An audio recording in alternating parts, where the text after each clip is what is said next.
to today's lunch hour. Right. Apologies for the technical delay. All right. Welcome to today's lunch hour class. Apologies for the technical delay. My name is Engineer Fisaya Animashao, and today we'll actually be diving into time management.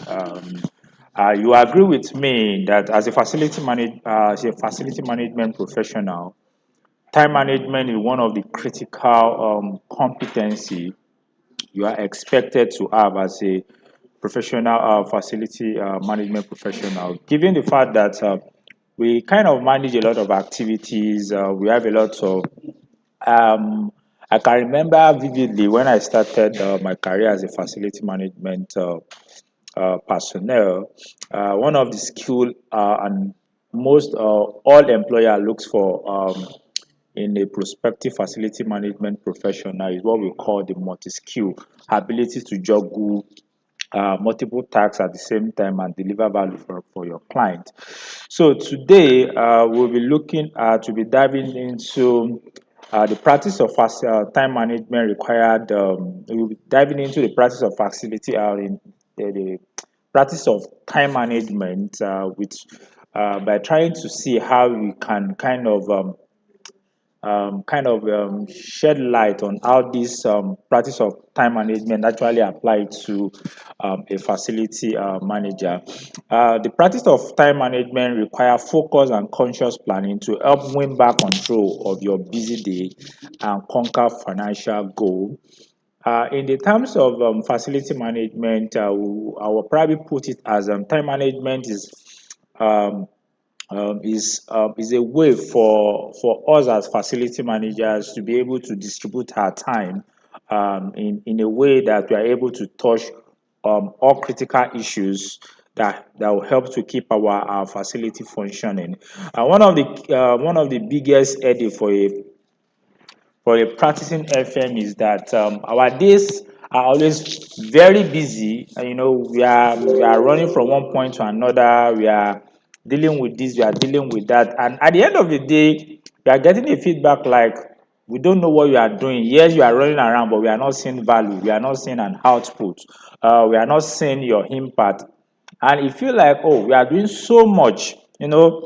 We can hardly breathe. I think one of my colleagues was saying something to me while he was working in Shell, and he said, as a facility manager working in Shell in those days, um, during the working hour, you can hardly even pick a call from your loved ones. That's how busy the day is, trying to juggle between vendors, between PPM, between reactive, trying to sort out this user, that user, and stuff like that. So the practice of time management will allow us to focus on the critical issues and help us to make a conscious effort in planning that will help us win because at some point as a facility manager you look as if you are losing control. There's a lot of things you need to do and you can't do it. So our focus is to kind of look at what can we do, as a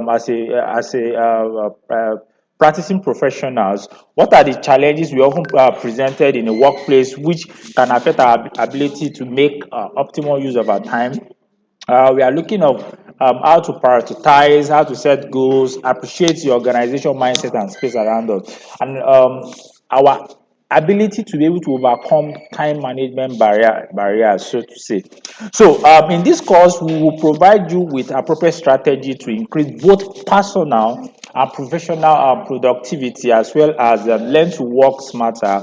Exceptional time management skills have a powerful effect on shaping an organized and successful business. What we are trying to say that at the end of this course, you'll be able to think strategically on how to manage your time. How do I plan my work in such a way that at the end of the day, I'm able to have a maximum output or maximum impact on the kind of things I'm able to deliver for the business.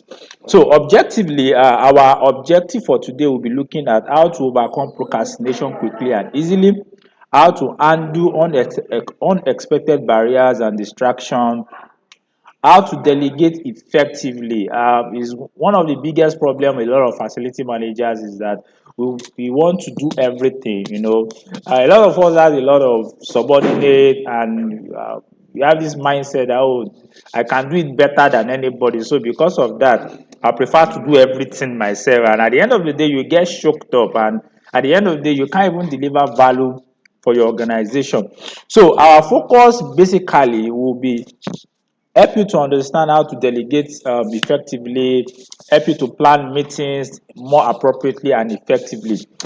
Research has consistently demonstrated that when you clear goals as associated with learning, it occurs more easily. And so what we are saying that research has shown that when we have a clear goal that is kind of associated with learning, it occurs more easily and rapidly. So, with this in mind, we'll be reviewing goals for our review. Like I said, our goals for today, with respect to the objective we have set, is to one is to ensure that at the end of today, you'll be able to plan and prioritize your daily activity in a more effective and productive manner. You should be able to, like we say, you should be able to overcome procrastination more quickly, handle unexpected barriers and distraction, organize your workplace and workflow to make a better use of your time, so to say, which is the whole essence of time management. How to delegate appropriately, how to use rituals to make your life running smoothly. The word you ritual will probably look like, are we here to do some incantation? So what we are trying to say is, we are trying to say that setting up habits, a daily habit that helps you to know that, okay, this is what I do on a daily basis. Some people on a daily basis, they know, probably when I wake up in the morning, I do a 5 minute exercise, I do this, I do this. Those kind of um, those kind of process help to set your body and your brain into a rhythm, so that you'll be able to set up into a rhythm. So lastly, we're talking about how to plan meeting more appropriately and more effectively. So going forward, Benjamin Franklin said, never leave till tomorrow that which you can do today. So what we are saying is that something you can do today, you should not leave it to tomorrow. And that's the whole essence of procrastination. Something we can do today, say, okay, I can still do it tomorrow. Why can't you do it today and just let it be? It might be appropriate that, oh, even though I can do it tomorrow, right? Even though I can do it today, it won't be bad if I do it tomorrow. But why wait till tomorrow when you can just clear it today? So that's the whole essence of what Benjamin Franklin is saying in his what in his statement. So going back to discovering your productivity rhythm. Earlier on I talked about creating a ritual, and the word ritual kind of sound quite negative. But what we are trying to talk about is the word ritual. We are trying to say that as an individual, you're trying to develop a daily rhythm, and when your biological system or your body kind of settle into a rhythm, it is much easy for you to carry out your daily. Earlier on, I talked about creating a ritual, and the word ritual kind of sound quite negative. I'm sorry about that. Sorry about that. So what I'm saying, in essence, is that we are trying to, what we are talking about ritual, we are talking about settling into a rhythm, and the module two, we're talking about discovering your productivity rhythm. A lot of us have different ways at which we react to things. Discovering your personal productivity rhythm has a powerful effect on how we can maximize our daily workload and improve our overall time management. What we are trying to say in essence is that, for example, we have three periods in a day: the morning period, the afternoon period, and the evening or night period. Um, there are some people that in the morning they are super active, while some people are most active in the night. For me personally, I'm most active in the night. And understanding my productivity rhythm, I probably want to shift some of my core important activity into a period in the day that actually help me to maximize my time. And discovering your personal productivity rhythm, has, like I said, has a powerful effect on how you can maximize your day workload and improve your overall time management. Your productivity rhythm we measure how and when and where you are most productive. When and you can use this cycle to your advantage for making the most use of your time. Like I said initially, some of us are more active in the morning, some are active in the afternoon, some are active in the night. Personally, for me, I'm most active during the morning, very early in the morning, and probably late in the night. So understanding that my productivity rhythm, I'll probably want to schedule some of my important activity around six between 6 and 8. And so naturally I come very early to the office so that I can quickly achieve something very substantial between the hours of 6 and 8 before the office resume officially. And I discovered that I do more, I also function at optimal level at night. So most of the time I shift my readings, my research and the likes into that period. So for individual, it's very important for us to understand our productivity rhythm.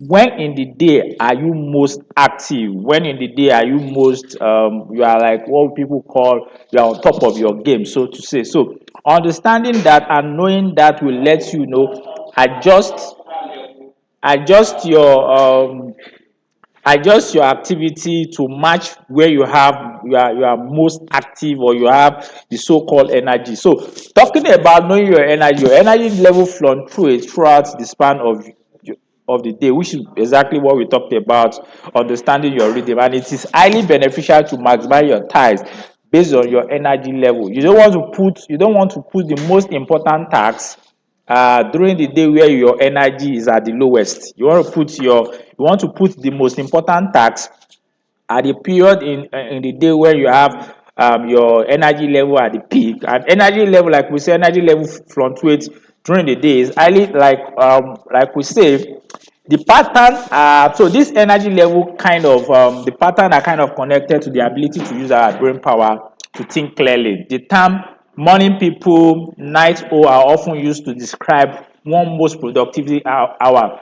Pattern of energy can will differ from each individual based on various factors, such as your diet, your sleeping habit, your emotional stress.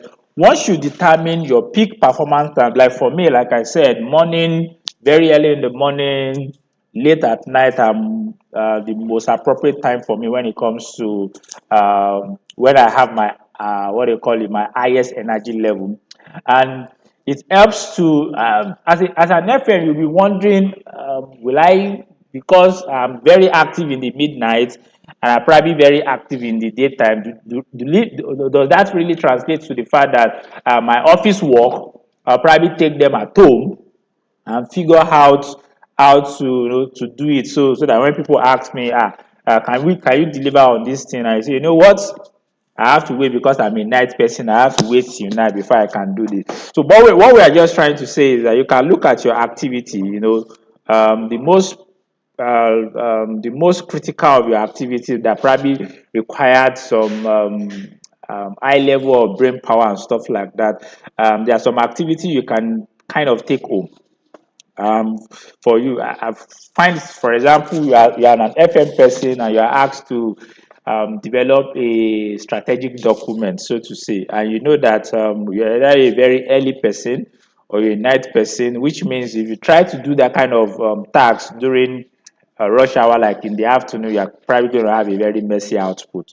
So those kind of activity, you probably spend your day probably gathering information, collecting data and stuff like that, and probably move the core work to an hour where you are most active. So that's what we were trying to talk about. So we talked about what we called the work-life balance, which is the most what we are trying to talk about is work is important because that's where we make money. That's how we make our life. But family too is important, and that's the reason why it's always very important for us to talk about how to strike balance between your work life and your family life, or maybe your personal life. And the most productive in the world are those who are well balanced. people who can balance both their personal life and their work life. And work life balance include prioritizing the demand in one's personal life at home as well as the demand in the workplace. This does not mean this does not mean an equal balance of time between work and work and home. So what we are trying to say in essence that no, when we talk about work and life balance, it doesn't mean that oh I have to spend 50% at work, 50% in my personal life in my home. So, but what we are trying to say in essence is that we are kind of prioritizing what is most important during the time. The work-life balance should be dedicated to tasks that are essential for your career, whereas home time should be dedicated to family time and personal time. So, what we are trying to say is we are trying to create what we call a work-life balance. As much as we said earlier on that even though we have people that have we have the day people, we have the night people, and we are saying that you should kind of prioritize your activities in such a way that you want to put activities during a period where you are most active. And for people who are maybe night people, we are saying that okay, try to prioritize some important tasks that probably require a lot of your brain power into a period where you can maximize your your brain power. But what we are also saying in essence is that we should be able to separate the period at which we are working from um, the period at which we have our personal. That is to say, for example, if you're a family person, you don't want to use the family time to be preparing proposals. You don't want to use the family time to be attending to business meeting. As much as these two activities in your life are quite essential, but you should be able to prioritize. You should be able to set out time where like, at this given point in time I'm dealing with work matter, and at this given point in time I'm dealing with personal or family matter. So that's what work life balance is talking about. So if in my 24 hours period I've set aside that oh I'm doing 8 hours of work, and out of my I'm doing 8 hours of sleep, and maybe out of that 8 hours of sleep I'm doing another 8 hours of personal time with people, if you can put it like that. I feel for people in Lagos, it's more like we are doing 12 hours of work. I will spend another maybe 6 hours in the hold up, and probably have less hours, maybe 4 hours of personal time. But what we are saying in essence that whatever time you have actually assigned, either for work for personal time, we should be able to prioritize this time in such a way that each of these section of our life are getting maximum attention. You don't want to prioritize, you don't want to for example, a lot of people will spend all of their energy at work. By the time they are getting home, they are so tired. Even the family time they are giving to their family, they are half asleep and half awake, and at the end of the day, one part of your life is missing now. So as much as we want to most of the time management focus on how we spend our time to work, but most of the time the concept, there's a misconception with the whole idea of time management, because time management is not just about you delivering work. Time management is also talking about time that you give to your either your personal life or to your family life or your home life. So it is always very important as a good practice of time management for us to take regular break. It's not just all about work. So it's a good practice. Good time management does not mean that you should be engaged in an endless walking around the clock. For those who are most efficient with their time, we understand that it's the importance of incorporating break into your schedule. Taking break will help you to increase your level of concentration as well as avoid burnout. What we are saying in essence is that in practicing time management, it is always very important to take a regular break during your day. I think the Japanese approach to there's this I think I've forgotten, I think it's Kenzin or something like that in Japanese, where you work for a 25 minutes strict time.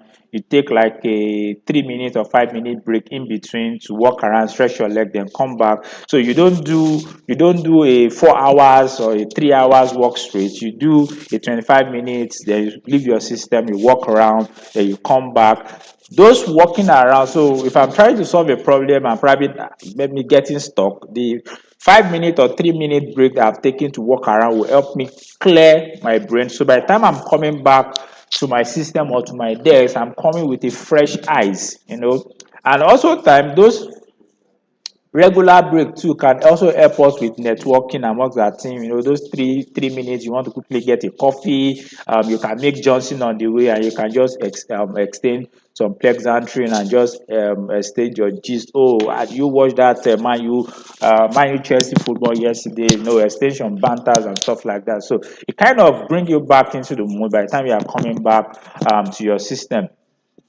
Yes, one of the biggest concepts like I said earlier on, one of the biggest concepts, especially in facility management, is this idea of multitasking. Your ability to do, I don't know, for those of you who are kind of familiar with the Hindu god, the one that has plenty hands. You have like he has like 10 hands, so you can do as many things. So a lot of organization wants a facility manager that has multiple hands. So while we are doing corrective maintenance in one section, we are preparing strategic document in one section. At one section, we are observing the plumber. At the same time, they expect us to chase the electrician. Our ability that at a given time we are being involved in like 10 or 5 different activity. And the truth is the whole idea of multitasking is actually a myth. It's not possible. It's not possible for you at a given point in time, like the engineering people will see at time it's not possible for you to be involved in more than one activity. And that's the whole idea. The idea of time management is for you to be able to set priority. Okay, between this time period, this is what I am doing. Within this time period, this is what I am doing. You can't, within that given time period, you can't do two things at the same time. And is a common misconception of effective time management is that the skill of multitasking. Multitasking is the art of carrying out two or more tasks simultaneously.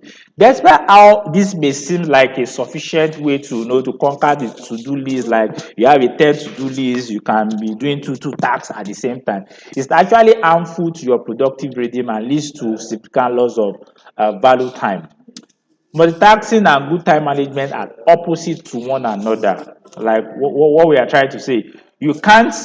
When you have a good time management principle, what we are trying to say is that I have allocated a task, not two tasks, a task to a time period.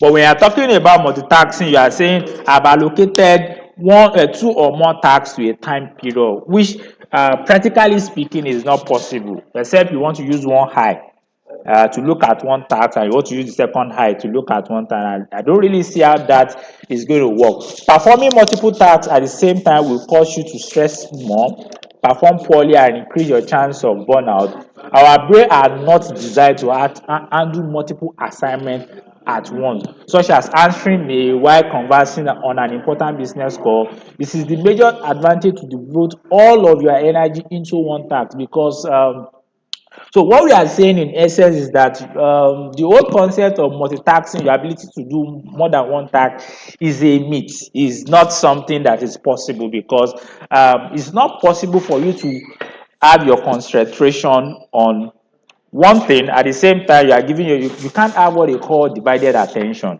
so to say.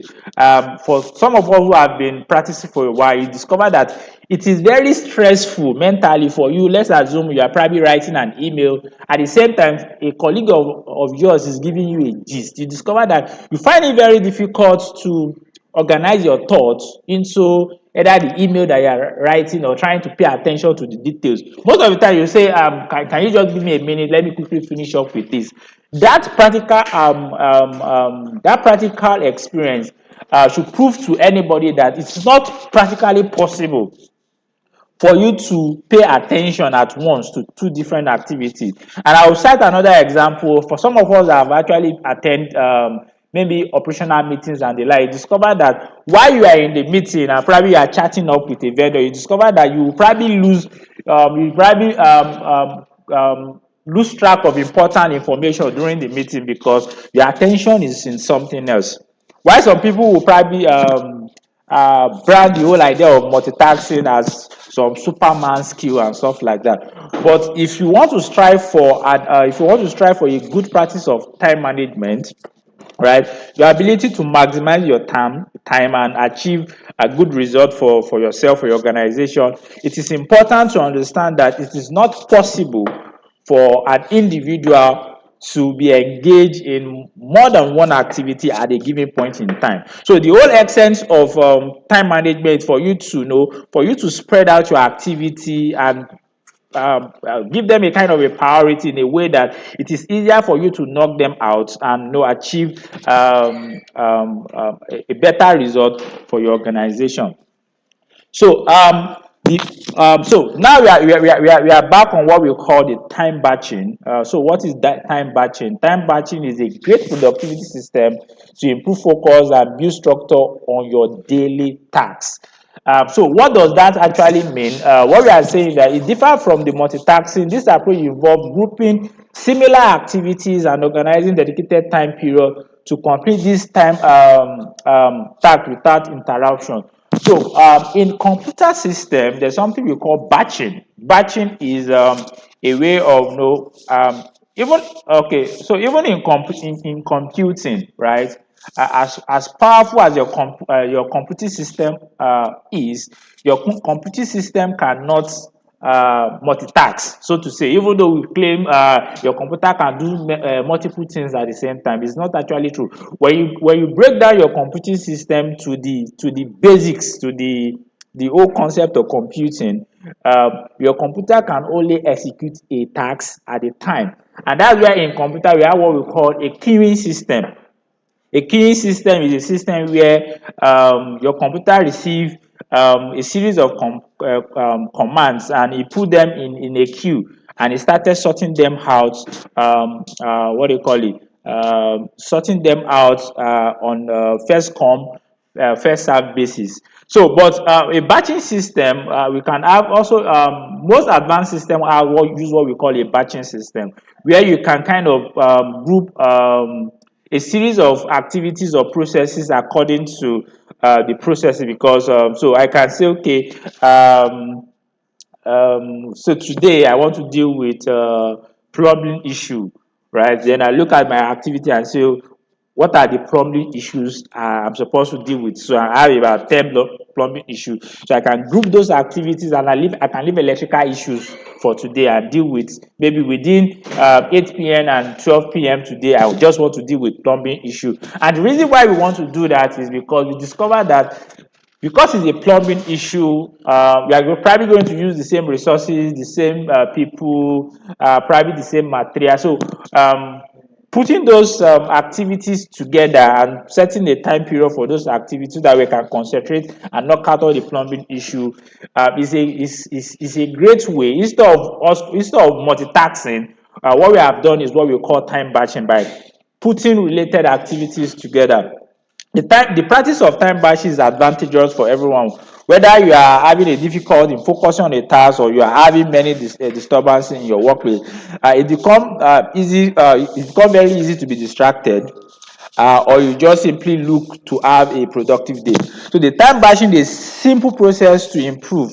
So it begin by starting by establishing a to-do list. In your list, you determine which tasks are related to one another, then you batch them together. So basically what we are saying in essence is that for example, for a practicing facility manager, you probably get to the office in a day, you look at your pending tasks and say, okay, what are the tasks that are related? Like I said earlier, around plumbing issues. Oh, I have these 10 plumbing issues. You pick those plumbing issues and you say, okay, between 8 and 12, I'm going to deal with all these plumbing issues. What are the materials do I need? So the concept of that basically now, so if I have a 10 plumbing issues and I've grouped them together, I can analyze the entire plumbing issue and determine how many material, list of material or whatever I probably would need to carry out the certain job. And instead of me going to the store 10 times for the 10 different plumbing issue, I'll just go to the store one time, collect the entire material, bring it to maybe the plumber. Instead of me instructing the plumber 10 times different time, I probably instruct the plumber um, um, one time, instruct him and tell him all the different tasks I needed him to do, give him the material. So it's give me an opportunity to speed things up,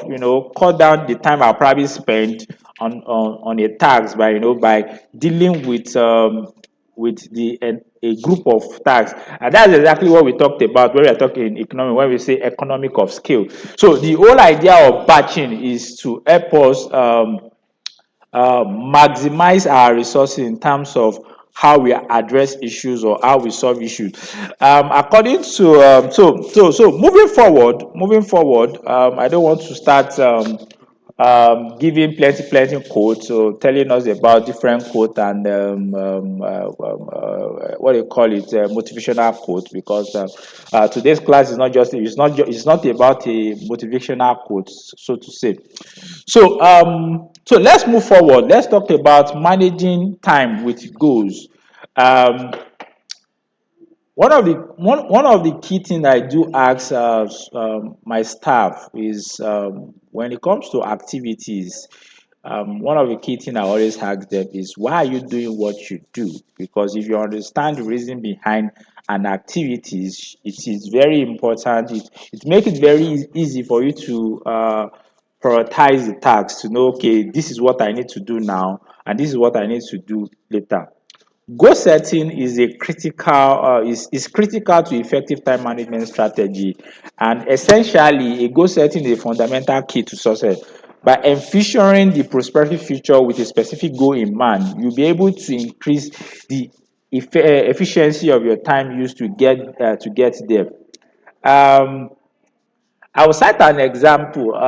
There was a particular period, I think 2 weeks ago, the MD actually asked us, give us a list of contacts to call, so to say. And based on the tags, we're supposed to finish that tag maximum a day or two.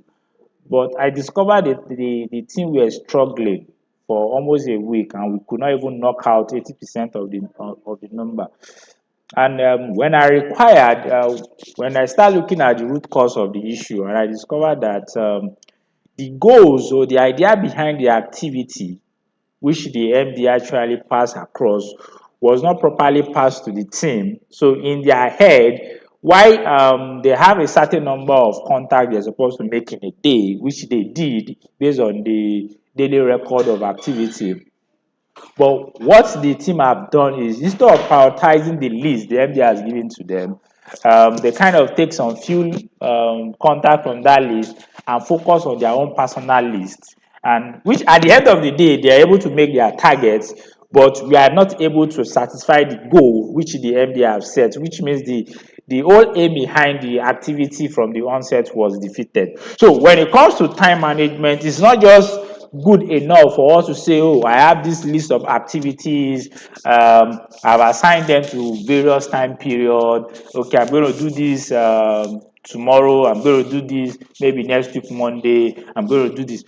What is the goal? Why are you doing so? Why do you choose to do activity A on Monday and choose to do activity B on Tuesday? What is the rationale behind it? So your ability to connect the goal behind your activity will allow you to be able to manage your time effectively. So what we are saying in essence is that it's not just good enough to have a list of activities to be done. For example, if I have two requests, one is coming from probably the MD of the organization, and another person, another request is coming from maybe one manager in one department and the likes.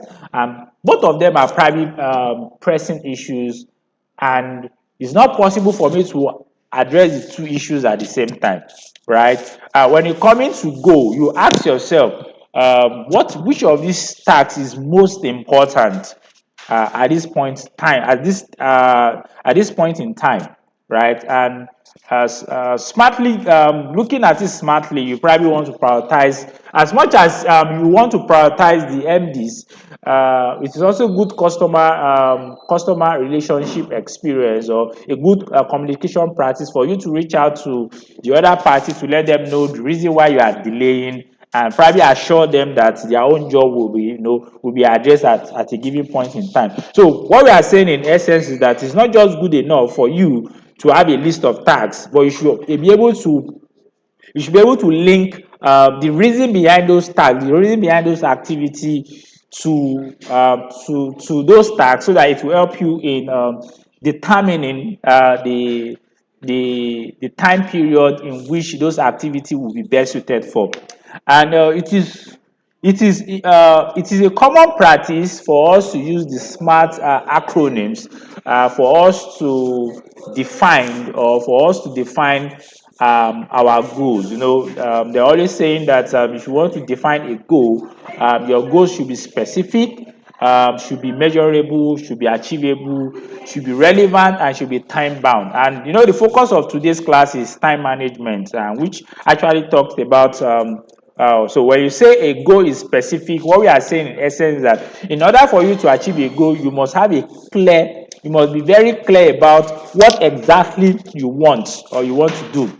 And this is the portion that define your goals in a clear and concise time. Include defining what it is to be accomplished, and why you need to, and why that thing needs to be accomplished. Like I said initially, I said it's not just good enough for you to have a set of activities, but you also have to understand why those set of activities are important. Then when we are talking about measurable, we are talking about what we are saying in essence is that it is crucial for your goal to be achievable, or to be achievable, that you are able to track. So when we are saying, okay, this thing needs to be done, this is the reason why this thing needs to be done. So while you are doing that thing, how do you know you have done it? How do you know that this activity is successful, or is the activity has failed? That means that for every activity there must be something you should be able to measure at the end of the day. And in facility management, for example, if I have a request, maybe a broken pipe was reported by a customer and the like, how do I know that the issue has been fixed? The fact that your plumber has gone to do their magic at the pipe and glue it and everything is working fine doesn't mean the job has been done, because until the requester, all right, give a feedback and say, okay, the job I've requested for, I've checked it, it has been done, I'm now satisfied. So that form of feedback of satisfaction is a form of measurement to say, okay, this issue was raised and this issue has been closed out. Right? So what we are saying in essence is that it's not just enough for you to say, oh, for you to define what you want to achieve. It's also very important for you to be able to measure your success or your failure of that activity. The next one we are talking about, achievable. You know, it doesn't make sense, okay, at my level to say, okay, my goal is to get to the moon, right, in the next 2 years. And the next question you ask me is that do I have a space rocket that's going to take me to the moon, right? One of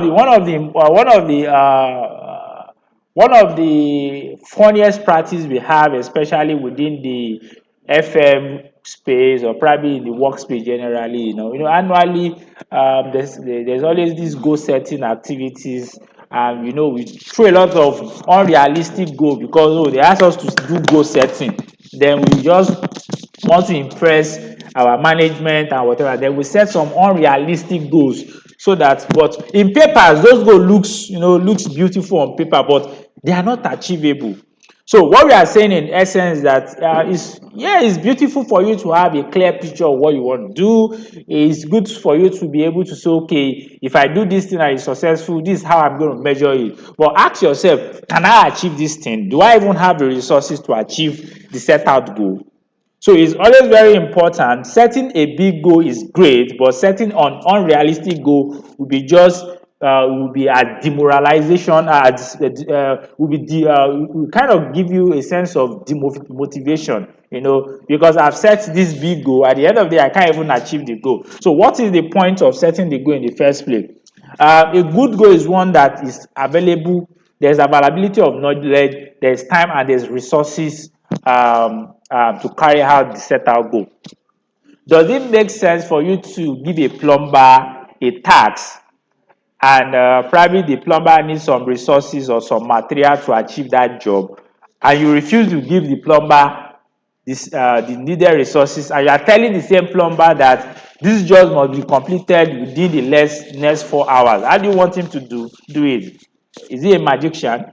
So as much as it's good to say, oh, tell the client, when I was starting my FM career, one of the funniest experience I had then was, you have these FM managers that you work for that interfaces with the client, and they will go ahead to tell the clients, and say, oh, we'll do this, we'll do that, we'll do this, we'll do that. And you, who is going to execute the job, you'll be like, I don't understand. How do we even do this in the first place? We don't even have the resources. But here is your boss, promising the client heaven and earth just because they want to look good, they want to appear smart and the like. So it is good. It is good to have big dreams, big goals and stuff like that. But if those goals are not achievable, if they are not feasible, it is pointless. Then the next point we are talking about is relevant. How relevant is your goal? If my organization has set a goal to probably achieve something, the one we call the business goal, organization goal, and you are expected at a departmental level to look at that goal and come up with a departmental level to help a departmental goal level to help your organization achieve the bigger goal. For example, let's say my organization are set for to make a billion naira at the end of 2024. Maybe as an FM person that in your organization, and you are like, okay, my own goal is to employ um, 1,000 people in 1 year, and I'll be asking you, how does that 1,000 people employment relate to your company making 1 billion naira at the end of the year, right? So what we are saying is that it is important for us to set goals, but how relevant is the goal to where we are going as an individual or as a company?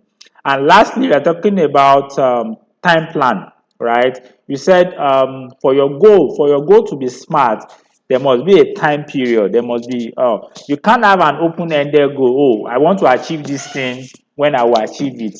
It doesn't make sense, right? It's, oh, we should be able to achieve this XYZ within the next two weeks, or within the next 1 month. That's what we mean when we say a goal is smart. So moving on to what we call goal visualization. Goal visualization, when you say you are visualizing a goal, visualizing your goal will help you to create a desire to materialize it into your life. There's something we say, they said, the more you say something, right, the likelihood the thing become a reality. So when we are talking about visualizing your goal, what we are saying is that you are creating a visual image of what you want to achieve, and this visual image will help you, will give you that energy to be able to, to materialize, to bring that goal or that desire into reality. It allows you to envision the possibility of achieving this goal and boost your sense of fulfillment. Visualization is highly effective motivating techniques that will reinforce your drive to complete tasks and avoid delay. In a situation where you have a task list where you can track, you have the fantastic tracker that will tell you what is the percentage of completion of a task. So let's assume I have this 100 tasks that I want to do, and every day, once I completed a task, I tick it. Every time I come to that task and I say, oh, I've done 20, that means I can do more, and in fact, by the time you are getting to like 80% completion, you are more, in fact, you are more energized to get to the end of the task, because it gives you this sense of fulfillment, and accomplishment. To visualize your goal by starting by performing an image in your head of a prosperous outcome of your implement. So you ask yourself, when this task is done, what will be the end goal? What will be the outcome? What will be the benefit? So that's what we are talking about, visualizing goal. And by forming an image of what the final outcome will look like, include your sense of throughout your visualization. You are going to imagine what the accomplishment outcome or output is going to look like. So, for example, let's say on a personal level, I have a goal to buy a car at the end of 2024, and I've set out that every month I want to be saving 200,000 naira, because at the end of the year there's this car, there's this vehicle of maybe 2.4 million naira I want to buy, and every month. So before I even set out to start dropping to 200,000 naira into the saving account, I will first visualize how will it feel like that I'm sitting now inside the car. I'm doing the steering like this. I'm doing pee, and probably get to Lagos on the Tombelan Bridge. The downward driver, you say, "Waka, get out of the way," and stuff like that. So having those feeling of you, maybe some of you that want to pour water on your enemy.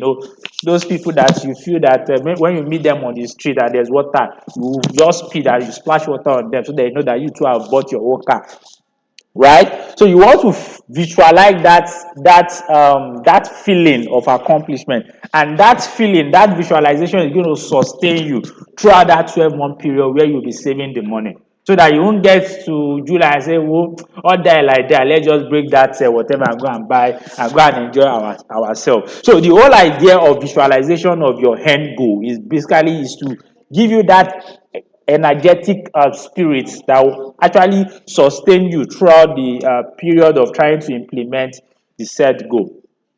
So there are four P's when it comes to achieving a goal. We're talking about your personal, positivity, possibility, and prioritize. So what we are saying in essence is that for you to achieve a goal is designed to help you reach a future of resources by providing your focus and direction.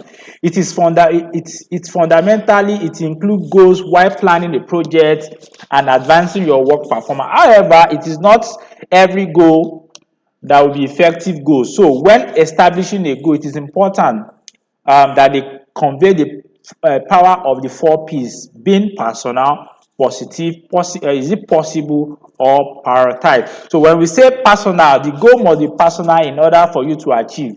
And that's one of the reasons why you say when you get to an organization and the organization have a goal they are trying to achieve, you will not be able to sink into that goal if you can't take that goal and personalize those goals, right? So when there are goals, for you to be able to achieve that goal, you have to find a way of converting that goals into personal goals. The company wants to achieve XYZ at the end of 2024, right? How is that goal important to you? What personal goal can you derive from those goals for you to be able to sync and key into what your organization is trying to do? So positivity is your ability to declare the goal in having a positive mindset. Possibility is talking about how achievable the goals can be. So our time is fast spent, and I don't think we'll be able to finish talking about time management this week. So we'll be doing the second phase of this discussion next week.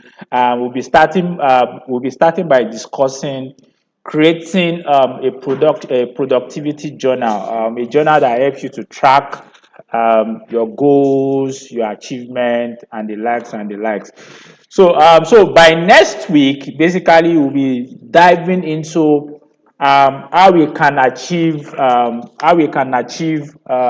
set up a goal, how we can set up a smart or a time management system. So to say, we talked about creating a productivity rhythm and the like. All of this sound like some abstract, but by next week we'll be able to dive into it And for those of you who are kind of interested in expanding your knowledge in facility management, I would like to bring to your attention our facility management diploma program, which is a 6-month diploma program that actually teach you end to end what it means to be a facility management professional.